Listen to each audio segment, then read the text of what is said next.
not saying that Michael Jackson is not dead. I'm just reporting that there are some people saying that he was on Mockingbird. He was finally starting to do something good with it by taking a stand against the Illuminati, and that cost his life to do so. If he was not addicted to drugs, then they would find something else to take him out, because they obviously were trying to harm him. I'm talking about the Illuminati since the child molestation false allegations. Jermaine, his brother, he was to become a Muslim. No, that doesn't mean that I don't like Muslims. Don't get me wrong here. I'm just reporting. I can only say that he was. Oh, sorry. I'm very tired, and I wanted to make this video anyway because I need it, and I need to say those things. I know that most people, when they pay attention to what I'm saying, they understand what I'm saying. I'm going to say that Michael was not a nice man, and like I already said, he was also a genius, and I would have myself sit with that man over a meal at the restaurant and talk. I'm considering him a good person. I never put him a pedestal, so I'm talking about him just like another person, because we are all equal on this planet except God. But I know that Michael fans won't like this much, but I'm not here to please Michael's fans. I'm here to tell the truth. And what I wanted to say is that I met some nasty people, and I want to say that Michael Jackson was better than them.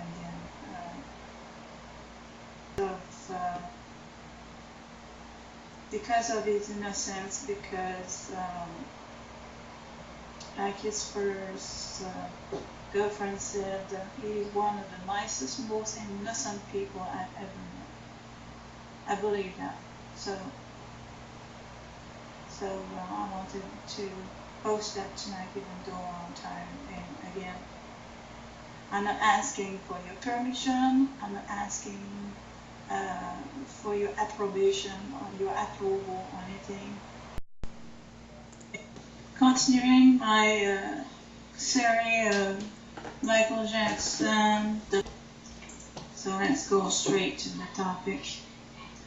I forgot to mention the Pepsi important incident. The explosion, as you remember, went off too early. I find that suspicious. I believe that it was not just an accident. So I know I'm starting to wonder if this explosion going off too soon had something to do with the Illuminati, because not meaning that I know, because I never say something over the top of my head.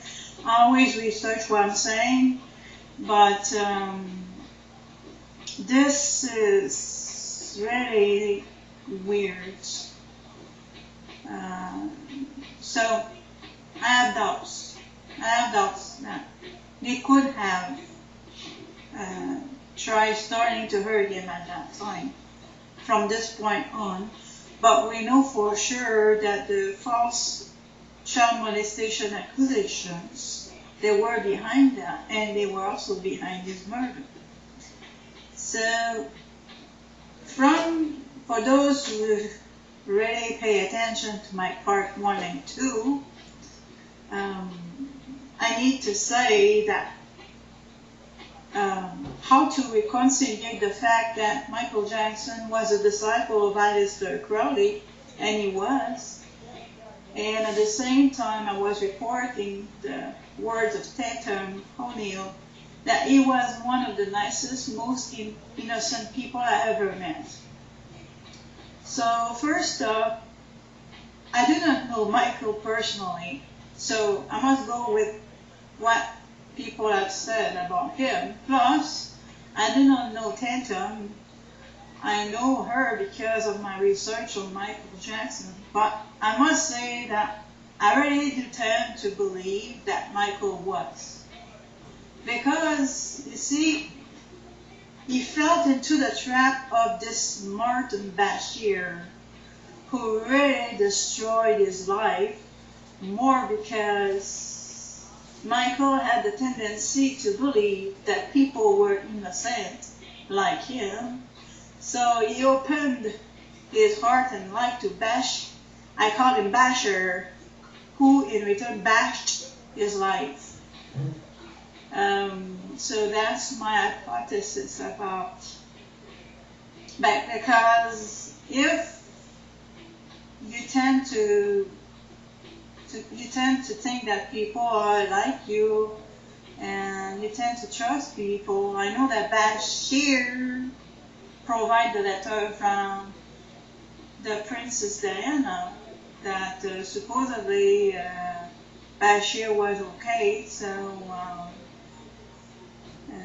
he liked Diana, Michael liked Diana, so he thought that was okay. So that's the reason why I tend to believe Tatum O'Neill, that what she said is because he trusts Bashir and opened his heart and life to him, and you know what happened.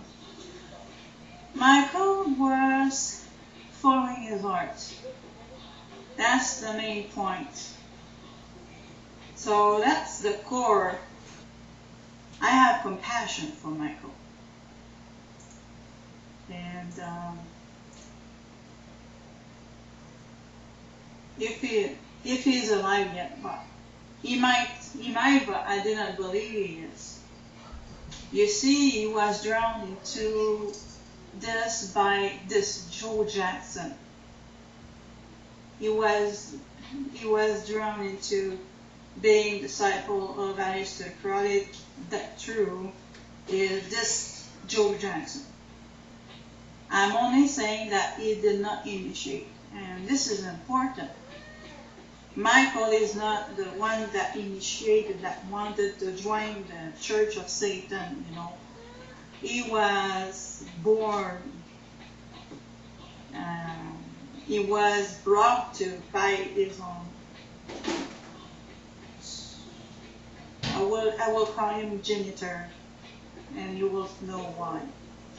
If you watch Michael speak about his father, his biggest regrets seem to have gravitated more toward the fact that he didn't have as much as emotionally close connection to Joe. When Michael first spoke of these beatings on Oprah show, he said that his brothers got it much worse than he did. But why would Michael use the word beating if it was only meaning spanking? Because there's some people online that say, oh, it was just spank, you know, like the regular, you know, that Joe Jackson was just a regular Joe. Yeah, the regular Joe, and he was just spanking his kid. Well, why then Michael mentioned the word beatings? I think it's important to consider that, because from what I gathered about him, I do not think that he didn't know which words to use to describe a situation. That would be to underestimate his intelligence. He was intelligent. He was a genius. Therefore, I have beatings in mind because Michael used this word. If it really was spankings, I believe that Michael would not have used this word. Michael was so I believe that Michael didn't say much, for it was a very sensitive topic. You know, when he was with Oprah and he was talking about his beatings, he didn't say much because it was a very sensitive topic to talk about, which indicates me, once again, that he was beaten. If it would be just a regular little spanks, that wouldn't be a big deal. You wouldn't be all moved about talking about this. So why would he be so emotional about this if it was just spankings? There is something I do not like about a man who does not even allow his son to call him his dad or his daddy, like Joe Jackson. This is literally emotional abuse. It is like Michael was an experiment by and for the Illuminati, and I'm getting to that point because he was. You see, his father was his manager, not his father. I suspect that his father allowed pedophiles to mess with Michael as well, if he didn't mess with him as well. But in fact, yes, he did allow pedophiles to mess with Michael. I don't know if he didn't mess with him, but he did allow pedophiles to mess with Michael. And my suspicions are confirmed. But I will stop here and I will make another video. Thank you.